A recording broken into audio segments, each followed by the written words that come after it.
എൻ്റെ പേര് സോണിയ ബെന്നി. ഞങ്ങൾ ചങ്ങനാശ്ശേരിയിൽ നിന്നും വരുന്നു. ഞാൻ 2003 ഒക്ടോബർ 2-ാം തീയതിയാണ് ഉടമ്പടി എടുക്കുന്നത്. ഞാൻ എനിക്ക് 3 പെൺമക്കളാണ്. ഇവർക്ക് വേണ്ടിയാണ് ഉടമ്പടി എടുത്തത്. രണ്ടാമത്തെ മോൾ ഇതാണ്. ഇത് ജർമ്മൻ പഠിക്കുവാണ്. ഇത് നേഴ്സിംഗ് പഠിക്കുന്നു. ഇളയത് 10ലാണ്. അപ്പം ജർമ്മൻ പഠിക്കുന്ന കൊച്ചിന് വേണ്ടിയാണ് കൂടുതൽ ഞാൻ ഉടമ്പടിയിൽ വെച്ചിരുന്നത്. ബാക്കി അവൾ പറയും. എൻ്റെ പേര് സാനിയ ബെന്നി. ഞങ്ങൾ ചങ്ങനാശ്ശേരിയിൽ നിന്ന് വരുന്നു. ഞാൻ +2 കഴിഞ്ഞ് 1 ഇയർ ജർമ്മൻ ലാംഗ്വേജ് കോഴ്സിന് ചേർന്നു. എനിക്ക് അങ്ങനെ പ്രത്യേകിച്ച് അങ്ങനെ എയിംസ് ഇല്ലായിരുന്നു എന്നല്ല, പക്ഷേ എപ്പോഴാണ് എങ്ങനെയാണെന്നൊന്നും എനിക്കറിയത്തില്ലായിരുന്നു. ഞാനിങ്ങനെ ഒരു ആഗ്രഹം പപ്പയോടും മമ്മയോടും പറഞ്ഞു. അവരൊക്കെ പറഞ്ഞു. അങ്ങനെ ജർമ്മൻ കോഴ്സിന് ചേർന്നു. അങ്ങനെ A1 ലെവൽ ഞാൻ ഫുൾ കംപ്ലീറ്റ് ചെയ്തു. പിന്നെ A2 കയറിയപ്പോൾ ഇങ്ങനെ ഒരു സ്കീം വന്നു. A2 കഴിഞ്ഞിട്ടും നമുക്ക് ആ ഒരു സർട്ടിഫിക്കറ്റ് വെച്ച് നമുക്ക് ജർമ്മനിയിലേക്ക് പോകാമെന്ന് പറഞ്ഞു. അപ്പോൾ A2ൻ്റെ എക്സാം വന്നപ്പം എല്ലാ മൊഡ്യൂളിനും ഞാൻ എങ്ങനെ ശരിയാണ്, കവർ ചെയ്യാൻ എളുപ്പമാണ് A2 എന്നൊക്കെ പറയുമ്പോൾ. പക്ഷെ എന്നാലും എൻ്റെ കാര്യം എനിക്ക് അറിയാവുന്നതുകൊണ്ട് എനിക്ക് നല്ല പേടിയായി. ടെൻഷൻ വന്നു കഴിഞ്ഞാൽ ഒന്നും എനിക്ക് പുറത്തോട്ട് വരത്തില്ല. അപ്പോൾ അങ്ങനെ ഒരു സിറ്റുവേഷൻ. അപ്പോൾ മമ്മിയോട് ഞാൻ പറഞ്ഞു, മമ്മി എനിക്ക് A2ന് എല്ലാത്തിനും കിട്ടുമോ? ഇപ്പം റൈറ്റിങ്ങും റീഡിങ്ങും പിന്നെ ലിസണിങ്ങും എനിക്ക് ഓക്കെയാണ്, പക്ഷേ സ്പീക്കിങ്ങിൻ്റെ കാര്യം എങ്ങനെയാണ് എനിക്കറിയത്തില്ല. അപ്പോൾ എൻ്റെ കൂടെയുള്ള പാർട്ട്ണറും എങ്ങനെയായിരിക്കും എന്നൊക്കെ കുറേ ടെൻഷൻസ് ഉണ്ടായിരുന്നു. അവരും കൂടെ വിചാരിച്ചാലേ നമുക്ക് ചെയ്യാൻ പറ്റുള്ളൂ. അപ്പോൾ അങ്ങനെ ഒരു ടെൻഷൻസൊക്കെ കുറേ ഉണ്ടായിരുന്നു. അങ്ങനെ A2ൻ്റെ എക്സാം വന്നു. മറ്റേ 3 മൊഡ്യൂൾസും കഴിഞ്ഞു. സ്പീക്കിങ് വന്നു. പക്ഷേ അവിടെ ആ ഒരു എക്സാം ഹോളിൽ ഇരുന്നപ്പോൾ ഞാൻ ഓർത്തു, ഞാനായിട്ട് അവിടെ ഒന്നും ഞാൻ കാശ് രൂപം മമ്മിയോട് എന്തുണ്ടെങ്കിലും മമ്മിയുമായിട്ട് ഞാൻ കാശ് രൂപം എടുത്ത് പ്രാർത്ഥിച്ചിട്ടേ ഞാൻ വീട്ടിൽ നിന്ന് ഇറങ്ങുകയുള്ളൂ, എന്ത് ഇവൻസിന് പോയാലും. അപ്പോൾ അന്നും കാശ് രൂപം എടുത്തിട്ടുണ്ടായിരുന്നു. ഞാൻ എന്നിട്ട് എക്സാം ഹോളിലോട്ട് കയറുന്നതിന് മുമ്പേ പറഞ്ഞു, മാതാവേ ഞാനല്ല അങ്ങോട്ട് കയറുന്നത്, മാതാവ് എൻ്റെ കൂടെ ഉണ്ട്. മാതാവ് എല്ലാം പറയുകയും ചെയ്യുകയൊക്കെ എൻ്റെ കൂടെ ഇരുന്ന് പറയുകയും ചെയ്യുകയൊക്കെ ചെയ്യണമെന്ന് പറഞ്ഞിരുന്നു. അങ്ങനെ എൻ്റെ പാർട്ട്ണർ കുറച്ച് ഡൗൺ ആയിപ്പോയി. ടെൻഷൻ കാരണമായിരിക്കും. അപ്പോൾ ഞാനും ഓർത്തു എനിക്കും കിട്ടുകയില്ലായിരിക്കുമെന്ന് ഓർത്തു. പക്ഷേ റിസൾട്ട് വന്നപ്പോഴത്തേക്ക് എനിക്ക് പാസ് മാർക്ക് അതിൻ്റെ 1 മാർക്ക് കൂടുതൽ എനിക്ക് കിട്ടി. ഞാൻ പാസ്സായി. അത്രയും മതിയായിരുന്നു, പാസ്സായി. പിന്നെ അങ്ങനെ എന്നാൽ പ്രോസസ്സിങ്ങിന് വെക്കാമെന്ന് വിചാരിച്ചു. പ്രോസസ്സിങ്ങിന് വെച്ചു. പക്ഷേ എല്ലാവരുടെയും കോൺട്രാക്റ്റ് വന്നു. ഞങ്ങളുടെ ഒരു 3 പേരുടെ കോൺട്രാക്റ്റ് വന്നില്ല. ഭയങ്കര ലാഗ് അടിച്ചു. അപ്പോൾ ഞാൻ ഓർത്തു, എന്താ ഞങ്ങൾക്ക് മാത്രം എന്താ ഇങ്ങനെ, അങ്ങനെയൊക്കെ കുറേ ഓർത്തു. പക്ഷേ കോൺട്രാക്റ്റ് അറ്റ് ലാസ്റ്റ് വന്നു കഴിഞ്ഞപ്പോഴത്തേക്കും മാതാവ് ഭയങ്കര ഒരു 3 ലക്കി ഗേൾസാണ് ഞങ്ങൾ 3 പേര്. എന്ന് വെച്ചാൽ ഞങ്ങൾക്ക് റെൻറ്റ് ഫ്രീ ആണ് ഞങ്ങളുടെ.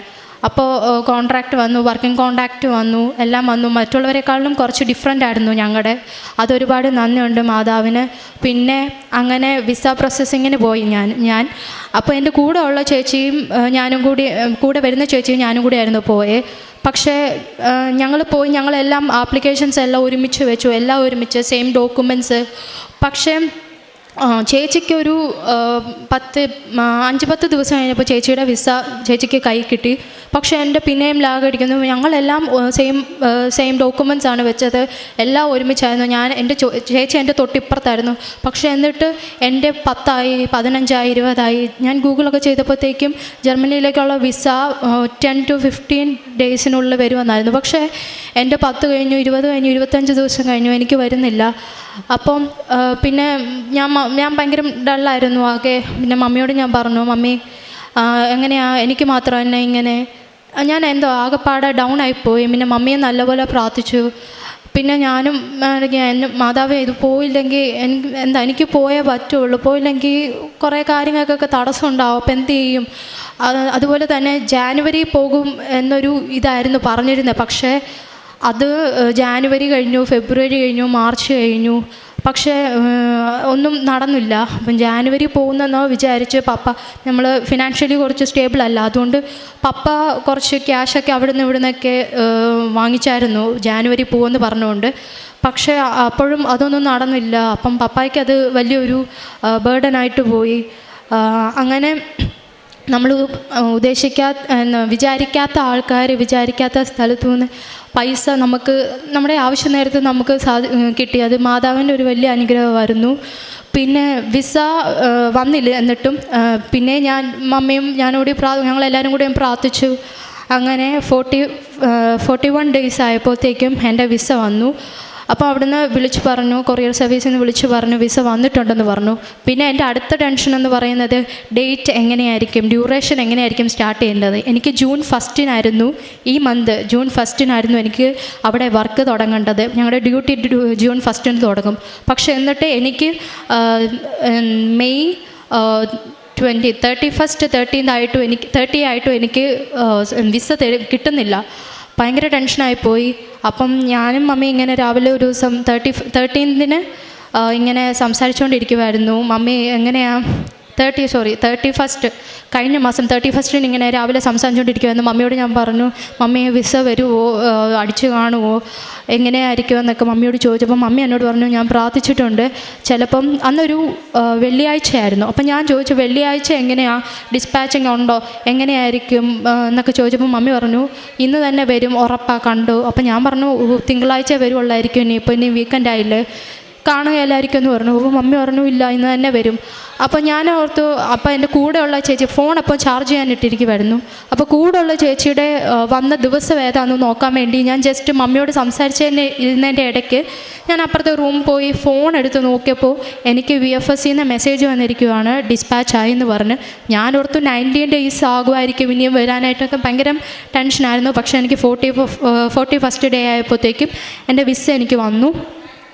അങ്ങനെ വിസ ഞാൻ മൺഡേ പോയി കളക്ട് ചെയ്തു. അന്ന് തന്നെ ടിക്കറ്റ് എടുത്തു. ഞാൻ ഈ വരുന്ന 15 ഞാൻ ജർമ്മനിയിലേക്ക് പോവുകയാണ്.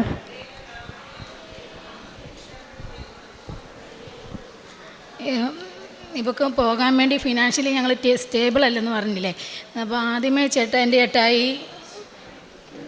എൻ്റെ ചേട്ടായി കുറച്ച് രണ്ട് വ്യക്തികളോട് 1,80,000 രൂപ പലിശയ്ക്ക് മേടിച്ചായിരുന്നു. 3 ലക്ഷം രൂപ നമ്മൾ ഇത് പ്രോസസ്സിങ് തുടങ്ങുമ്പം കോണ്ടാക്റ്റ് വരുമ്പം കൊടുക്കണമായിരുന്നു. അപ്പം ജനുവരി പോകുമെന്ന് പറഞ്ഞാൽ നമ്മൾ ആ പൈസ കളക്ട് ചെയ്തു. ജനുവരി പോയില്ല. ആ പൈസ ഇരുന്നു. മൂത്തവൾ നേഴ്സിംഗ് പഠിക്കുവാണ്, അവൾക്കും ക്യാഷ് ഇറങ്ങുമ്പോഴത്തേക്ക് വേണമായിരുന്നു. അതിൽ നിന്ന് അവൾക്കുള്ള ഫീസും എല്ലാം എടുത്ത് അടച്ചു. പിന്നെ അതിൽ നിന്ന് തന്നെ ഞങ്ങൾ പലിശ കൊടുത്തു. എന്നെ ചോദിച്ചാൽ 2 പേരും ഒരുപോലെ പോകാൻ നിൽക്കുന്ന മൂത്ത മോള് 4th ഇയർ ആയിരുന്നു. അവൾക്കും സർട്ടിഫിക്കറ്റിനൊക്കെ ക്യാഷ് അടയ്ക്കണമായിരുന്നു. പിന്നെ ഈ രണ്ടാമത്തവർക്ക് 3 ലക്ഷം വേണമെന്ന് പറഞ്ഞപ്പം ആകെ ഞങ്ങൾ വിഷമത്തിലായി. അപ്പോൾ ഈ 1,80,000 മൂത്തവരുടെ ഫീസെല്ലാം ഞങ്ങൾ അടച്ചു. ബാക്കി ഞങ്ങളുടെ കയ്യിൽ 80,000 രൂപയേ ഉള്ളൂ. അപ്പം കോൺട്രാക്റ്റ് വരാൻ താമസിക്കുമ്പം ഇവളോട് ഞങ്ങൾ പറയും ക്യാഷ് ആകാൻ വേണ്ടി ആയിരിക്കും മാതാവ് നിൻ്റെ മാത്രം താമസിപ്പിക്കുന്നത്, അതുകൊണ്ട് വിഷമിക്കുകയൊന്നും വേണം, നമ്മുടെ നല്ലതിന് വേണ്ടിയായിരിക്കും എന്ന് പറഞ്ഞു. അങ്ങനെ ഇരുന്ന് നമ്മൾ 2-3 പേരോട് ചോദിച്ചു, തരാമെന്ന് പറഞ്ഞവരൊക്കെ സമയമായപ്പം നമ്മളെന്നാലിപ്പം സാറിങ്ങനെ പറഞ്ഞു ഇന്ന ദിവസം ചിലപ്പം വരുമായിരിക്കും, അതുകൊണ്ട് നിങ്ങൾ പൈസ കളക്ട് ചെയ്ത് വെച്ചോണം, എപ്പം കോൺട്രാക്റ്റ് വരുന്നോ അന്നേരം നമ്മൾ ക്യാഷ് കൊടുത്ത് കോൺട്രാക്റ്റ് സൈൻ ചെയ്യണമെന്നായിരുന്നു. നമ്മൾ ഈ 80,000 ചേട്ടായി എന്നിട്ട് എന്തോ പിള്ളേർക്ക് അസുഖമൊക്കെ വന്നപ്പോൾ അതിൽ നിന്നൊക്കെ എടുത്തു. എൻ്റെ ഹസ്ബൻഡ് ഒരു ഓട്ടോക്കാരനാണ്, ഞങ്ങൾ റെൻറ്റിനാണ് താമസിക്കുന്നത്. ഞാനൊരു ക്യാൻസർ പേഷ്യൻ്റാണ്. എന്നിപ്പം വീട്ടു ചിലവ്, റെൻറ്റ്, പിന്നെ ചേട്ടായി ഓട്ടോ എടുത്തിരിക്കുന്നത് എന്നാണ് EMI വഴിയാണ്. അത് വീട്ടു ചിലവ് എല്ലാം കൂടി നമുക്ക് പാടായിരുന്നു. അന്നേരപ്പോഴത്തേക്ക് ഇങ്ങനെ വിഷമിച്ചുകൊണ്ടിരുന്നപ്പോഴത്തേക്ക് ഞാൻ എന്നിട്ട് എന്നും മാതാവിനോട് പ്രത്യക്ഷീകരണ പ്രാർത്ഥന ചെല്ലുമ്പം പ്രാർത്ഥിക്കും, എൻ്റെ അമ്മേ മാതാവ് എനിക്ക് എങ്ങനെയാണെന്നറിയത്തില്ല, എൻ്റെ കൊച്ചിന് 3 ലക്ഷം രൂപ അടയ്ക്കണം, ആരോട് ചോദിക്കണമെന്ന് അറിയത്തില്ല. എന്നപ്പോൾ ഒരു വ്യക്തി നമ്മളോട് ഇങ്ങോട്ട് പറഞ്ഞു, നിനക്ക് എന്നെ പലിശയ്ക്ക് എന്നാലും പറഞ്ഞു കൊച്ചിൻ്റെ ആവശ്യം വരുമ്പോൾ നിനക്ക് 2 ലക്ഷം രൂപ തരാമെന്ന് പറഞ്ഞു. നമ്മളതും പ്രതീക്ഷിച്ചുകൊണ്ടിരുന്നു.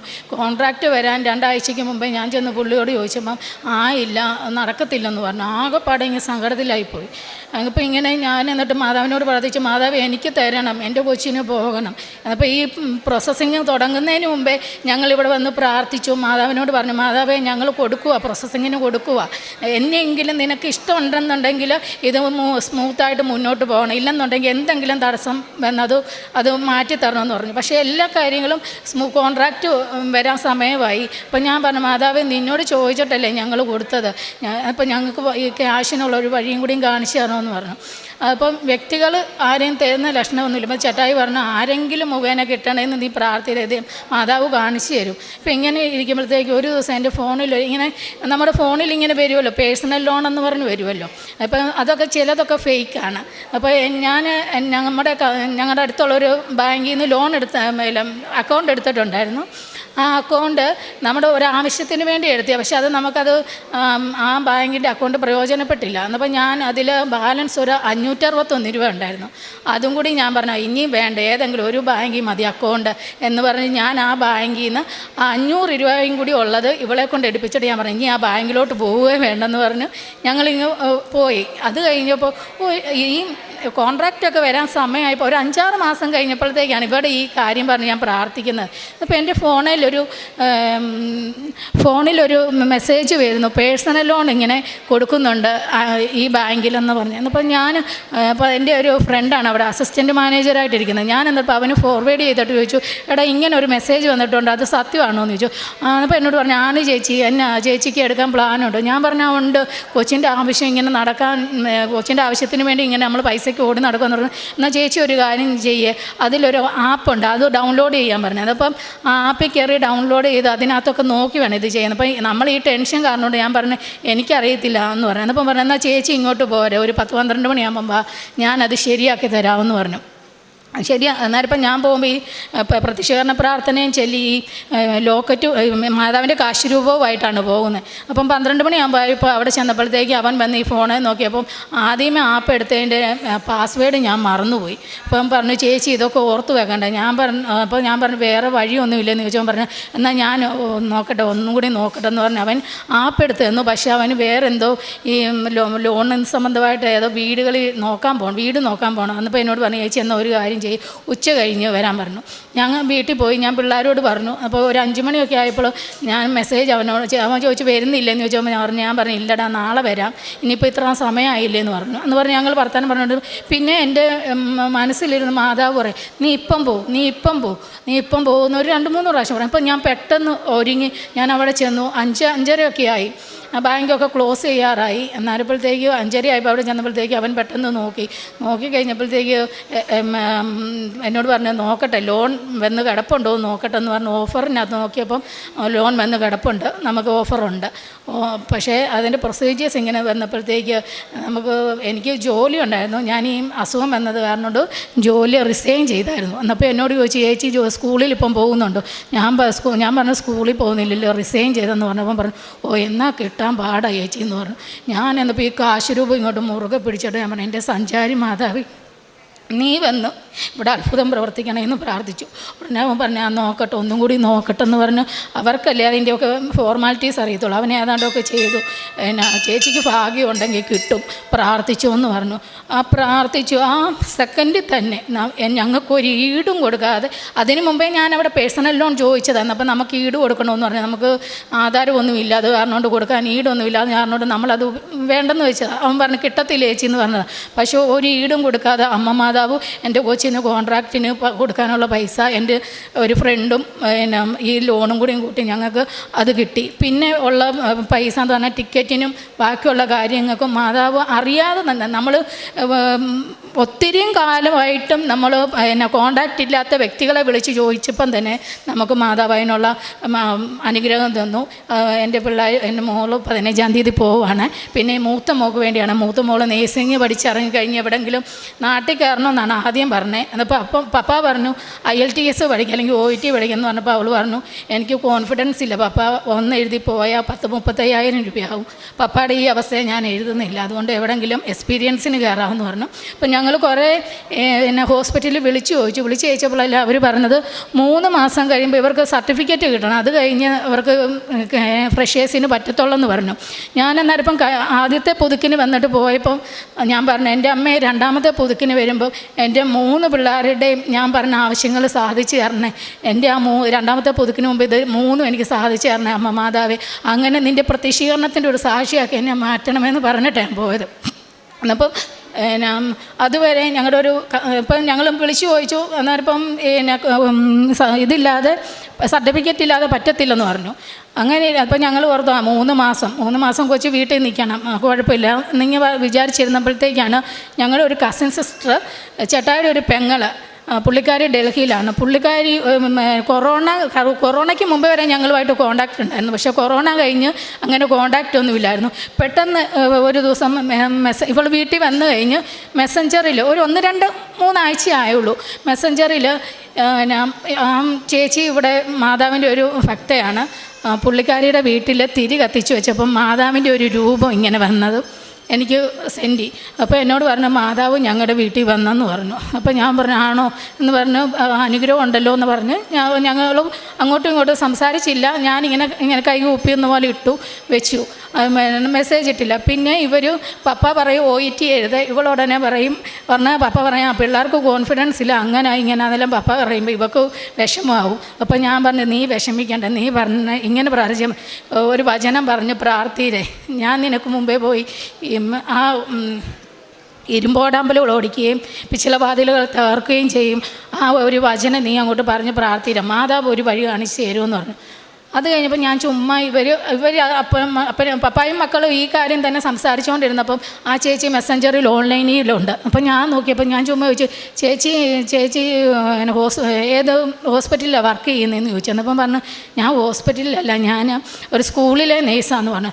എന്നാന്ന് ചോദിച്ചു. ഞാൻ പറഞ്ഞു മൂത്തോള് പഠിച്ചിറങ്ങിയായിരുന്നു, അവൾക്ക് ഒരു ജോലിക്ക് വേണ്ടിയായിരുന്നു എന്ന് പറഞ്ഞപ്പോൾ ആ ചേച്ചി പറഞ്ഞു കയറ്റി വിട്ടേക്ക് നമുക്ക് നോക്കാമെന്ന് പറഞ്ഞു. അത് കഴിഞ്ഞ് 2 ദിവസം കഴിഞ്ഞപ്പം ചേച്ചി ഇവിടെ ഫോണിലോട്ട് വിളിച്ചിട്ട് പറഞ്ഞു നേരത്തെ പോലൊന്നുമല്ല, ഇപ്പോൾ ഏജൻസി വഴിയൊക്കെയാണ് പിള്ളേരെ അവർ റിക്രൂട്ട്മെൻറ്റ് ചെയ്യുന്നത്, നമുക്ക് നേരിട്ടൊന്നും പറ്റത്തില്ല. പിന്നെ എൻ്റെ 2-3 ഫ്രണ്ട്സിനോട് പറഞ്ഞിട്ടുണ്ട്, നിങ്ങൾ അവിടെ ഹോസ്പിറ്റലിൽ ഏജൻസിയിലെങ്ങാനും പറഞ്ഞു നോക്കാൻ പറഞ്ഞു. എന്നാലിപ്പോൾ അത് കഴിഞ്ഞൊരു 2-3 ദിവസം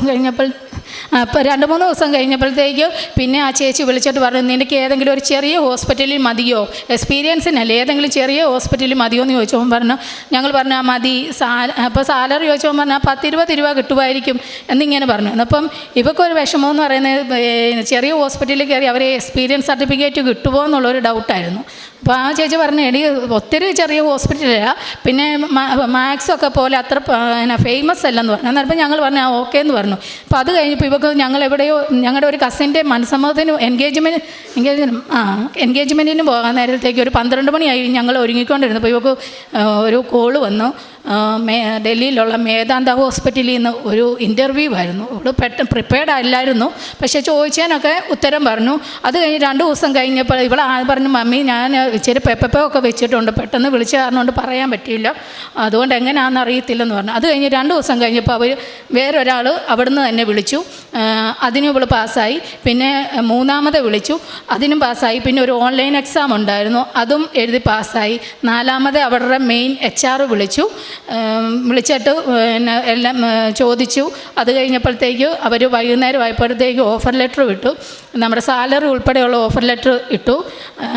പിന്നെ ഈ മാസം 13-ാം തീയതി ചെല്ലണം, 14-ാം തീയതി ഒരു മെഡിക്കലുണ്ട്, ആ മെഡിക്കൽ അറ്റൻഡ് ചെയ്യണം, 17-ാം തീയതി തൊട്ട് ഡ്യൂട്ടിക്ക് കയറാമെന്ന് പറഞ്ഞു.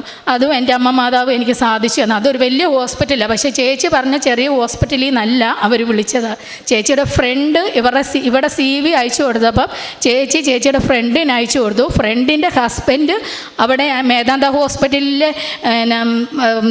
ജോലി ഉണ്ടായിരുന്നു. ആ പുള്ളിക്കാരൻ്റെ മുഖേനയാണ് ആ ഹോസ്പിറ്റലിൽ നിന്ന് ഇവർക്ക് ഇൻ്റർവ്യൂ വന്നത്. അത് വലിയൊരു ഹോസ്പിറ്റലാണ്, ഡൽഹിയിലെ വലിയൊരു ഹോസ്പിറ്റലിൽ തന്നെയാണ്, 4000 ബെഡുള്ള ഒരു ഹോസ്പിറ്റലാണ്. പിന്നെ ഇത് എൻ്റെ ഇളയ മകളാണ്, അവൾ 10ാം ക്ലാസ്സിലായിരുന്നു. 10ാം ക്ലാസ്സിലെ എക്സാമിൻ്റെ സമയമൊക്കെ ആയപ്പോഴത്തേക്ക് അച്ഛൻ്റെ അടുക്കെ വന്നു ഇതെല്ലാം വെഞ്ചരിച്ചുകൊണ്ടാണ് പോയത്. അത് കഴിഞ്ഞപ്പോഴത്തേക്ക് ട്യൂഷനോ അങ്ങനെയുള്ള ഒന്നിനും പോകത്തില്ല കൊച്ച്. വീട്ടിലിരുന്ന് പഠിക്കാൻ പറഞ്ഞാൽ ചിലപ്പം പഠിക്കത്തില്ല. 10ാം ക്ലാസ് എക്സാം എഴുതാൻ സമയമായപ്പം കൊച്ചിനെക്കാട്ടും കൂടുതൽ ടെൻഷൻ എനിക്ക്. ഞാനന്നിപ്പോൾ മാതാവിനോട് പ്രാർത്ഥിച്ചു, എൻ്റെ മാതാവ് ഇവളിങ്ങനെ ഇരുന്ന് എങ്ങനെ പരീക്ഷ എഴുതും?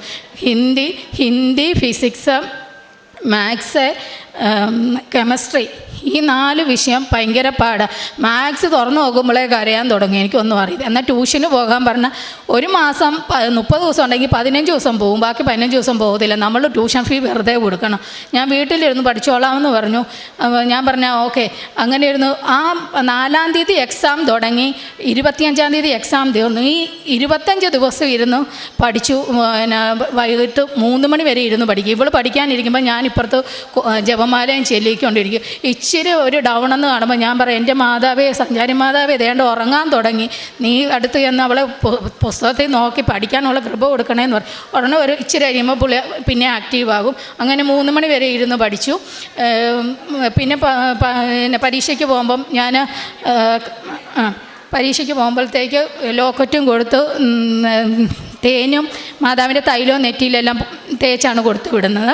അങ്ങനെ കൊച്ചിന് 10ാം ക്ലാസ്സിൽ നല്ല 7 A+, 2 Aയും 1 B+, 1 ഗ്രേസ് മാർക്കും ഒരു ട്യൂഷനും ഇല്ലാതെ കിട്ടി. അതിന് മാതാവിന് ഒത്തിരി നന്ദി. പിന്നെ ഞാൻ കാരുണ്യപ്രവൃത്തി എന്ന് പറയുന്നത്, ഞങ്ങളുടെ അടുത്തൊരു മേഴ്സി ഹോമുണ്ട്. അവിടെ എല്ലാ മാസവും അരി കൊടുക്കും, പിന്നെ ചിക്കനായിട്ടൊക്കെ മേടിച്ചു കൊടുക്കും. പിന്നെ പത്രം കൊടുക്കുന്നത് ഞാനും ഏതെങ്കിലും ഒരു കൊച്ചും കുമിളി റൂട്ടിലോട്ട് പോകും, കിഴക്കോട്ട് പോകും. 2 വീലറിൽ പോയി അവിടെ ഞങ്ങൾ പ്രാർത്ഥിച്ചുകൊണ്ട് പോകും, മാതാവേ നിൻ്റെ അനുഗ്രഹം വേണ്ട ആരാണോ അവരെ ഞങ്ങൾക്ക് കാണിച്ചു തരണേ. അങ്ങനെ ഞങ്ങൾ പത്രം കൊടുക്കും. ചിലവർ നിരസിക്കും, എന്നാലും ഞങ്ങൾ കൊടുത്തു. എവിടെ വെച്ച് തീരുന്നു അവിടം വരെയും പോകും. ചിലപ്പോൾ ഞങ്ങൾ കുമിളി വരെയും പോയിട്ടുണ്ട്, ചിലപ്പോൾ മുണ്ടക്കയം, ചിലപ്പോൾ പട്ടുമല, അവിടം വരെ ഞങ്ങൾ അങ്ങനെ പത്രം കൊടുക്കുന്നത്. ഇതെല്ലാം തന്നെ അമ്മ മാതാവിന് 1000 നന്ദി. മനുഷ്യൻ പദ്ധതികൾ വിഭാവനം ചെയ്യുന്നു, എന്നാൽ അന്തിമമായ തീരുമാനം കർത്താവിൻ്റേതത്രേ. തിരുവചനം അരുളി ചെയ്യുന്നു. അനുഭവ സാക്ഷ്യങ്ങളിലൂടെ അതൊക്കെ നമുക്ക് വ്യക്തമായി കൊണ്ടിരിക്കുകയാണ്. ഓരോ അനുഭവ സാക്ഷ്യങ്ങളും പങ്കുവയ്ക്കുമ്പോൾ എങ്ങനെയാണ് വാഗ്ദാന നാട് തേടിയുള്ള ഇസ്രായേൽ ജനതയുടെ യാത്രയിൽ അവർക്ക് ദൈവത്തിൻ്റെ സാക്ഷ്യപേടകം അവർക്ക് ശക്തിയായിരുന്നു. എല്ലാ പ്രതിബന്ധങ്ങളെയും തരണം ചെയ്യുവാൻ സാധിച്ചത് ആ സാക്ഷ്യപേടകത്തിൻ്റെ ബലത്തിലാണ്, ശക്തിയിലാണ്, ദൈവത്തിൻ്റെ സാന്നിധ്യമായിരുന്നു. അപ്പോൾ ഇന്ന് തൻ്റെ മക്കളെയും കൊണ്ട് ഈ അമ്മ ഇവിടെ വന്ന് സാക്ഷ്യം പറയുമ്പോൾ തങ്ങൾക്ക് എത്രയാണ് തങ്ങൾക്ക് പ്രതിസന്ധികൾ ഉണ്ടായിരുന്നതെന്നും അതൊക്കെ എങ്ങനെ തരണം ചെയ്തു. ഒരു മകൾക്ക് ജർമ്മനിക്ക് പോകുവാനുള്ള കാര്യങ്ങളൊക്കെ, അതിനൊക്കെ ഉണ്ടായിരുന്ന ബുദ്ധിമുട്ടുകൾ, പേഴ്സണൽ ലോൺ പോലും കിട്ടില്ല എന്ന് പറഞ്ഞിടത്തൊക്കെ പിന്നീട് അവിടുന്ന് തന്നെ പേഴ്സണൽ ലോണൊക്കെ ലഭിക്കാനുള്ള സാഹചര്യങ്ങൾ, ഒരു സെക്യൂരിറ്റിയും ഇല്ലാതെയൊക്കെ തന്നെ. അതുപോലെ തൻ്റെ മൂത്ത മകളുടെ ജോലിക്കാര്യം, ഒത്തിരിയേറെ പഠനത്തിൽ പല സബ്ജക്റ്റുകൾക്കും പുറകിലായിരുന്ന ആ മകൾ എങ്ങനെയാണ് 10th നല്ല മാർക്ക് വാങ്ങിച്ച് ജയിക്കുന്നത്. അങ്ങനെ ഉടമ്പടിയിലൂടെ ഓരോ നിമിഷവും ദൈവം നമ്മെ അനുഗ്രഹിച്ചു കൊണ്ടിരിക്കുകയാണ്. നമുക്ക് കരങ്ങളടിച്ച് ഈശോയ്ക്കും അമ്മയ്ക്കും നന്ദി പറയാം. യേശുവേ നന്ദി, യേശുവേ സ്തുതി, യേശുവേ ആരാധന. അത്യപൂർവ ദൈവാനുഭവങ്ങൾ ഇനി നിങ്ങൾക്കും സ്വന്തം. ഈ യൂട്യൂബ് ചാനൽ ഇതുവരെ സബ്സ്ക്രൈബ് ചെയ്തിട്ടില്ലെങ്കിൽ ഇപ്പോൾ തന്നെ സബ്സ്ക്രൈബ് ചെയ്യുക. ഈ വീഡിയോ ഇപ്പോൾ തന്നെ നിങ്ങളുടെ സുഹൃത്തുക്കൾക്ക് ഷെയർ ചെയ്തുകൊണ്ട് കർത്താവിൻ്റെ പ്രേക്ഷിതരാകുക.